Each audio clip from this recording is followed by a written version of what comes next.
ဒီနေ့အတော့ရဲ့အာယုံစွန့်ကက်လေးမှာစားဖြစ်တဲ့ပါလာချောင်းကျော်လေးကိုရမ်းကြတဲ့အတွက်အိမ်မှာလှုပ်စားဖြစ်ပါတယ်ကျက်သွန်နီလေးကိုအခွန်ခွာပြီးတော့ရေးဆေးပြီးတော့ပပလီထားပါမယ်ပါဝင်ပစ္စည်းလေးတွေကိုအစင်သေးချထားပါမယ်ကျက်သွန်နီလေးကိုစီပူလာရင်ဒဲအိုးထဲမှာထည့်ပြီးတော့ကြော်ထားပါမယ်ပါဝင်ပစ္စည်းတွေအစင်သေးလုပ်ထားတဲ့အတွက်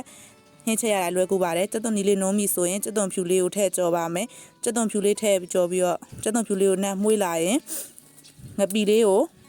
လဲငယ်ထည့်ပါမယ်ငပီကတော့ကိုအချင်းနဲ့ပေါ်မူတီပြီးတော့လိုရသလိုထည့်ပါငရုတ်သီးကိုဆက်ကြရင်ငရုတ်သီးကိုများများထည့်ပါကျမတို့အင်္ဂါဆက်လေးကြိုက်တဲ့အတွက်ငရုတ်သီးကိုများများလေးထည့်ပါတယ်ငရုတ်သီးလေးတွေကိုမှုေးလာအောင်ကြော်ပေးပါမယ်ကြော်ပြီးရင်ကစုံခေါင်း6ကလေးကိုထောင်းပြီးညံ့အောင်ထောင်းထားတဲ့အစာလေးကိုထည့်ပြီးတော့ကြော်ပါမယ်လိမ့်နေအောင်သူတို့တွေအကုန်လုံးပနာသွားအောင်ပနော်သွားအောင်ထည့်ပါမယ်ပြီးရင်မကြီးတိမဲ့ရေလေးထည့်ပါမယ်စားဟင်းညိုမုတ်အချိုမုတ်တကြားမုတ်တို့တော့လိုအပ်တယ်လို့ထည့်ပေးပါမကြီးရေလေးကိုကိုအချင်းကြိုက်တယ်လို့ကို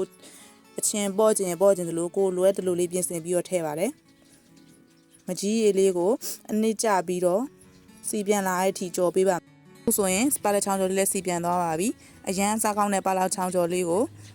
ရရှိသွားပါပြီအကုန်လုံးတိုင်လုံးလိုက်ကျွေးပြပါတယ်အရန်ကောင်းတယ်လို့ပြောပါတယ်ထမင်းလည်းမိန်စီပါတယ်ပါလာချောင်းကျော်လေးကိုလှုပ်ရှားကြည့်ပါအောင်နော်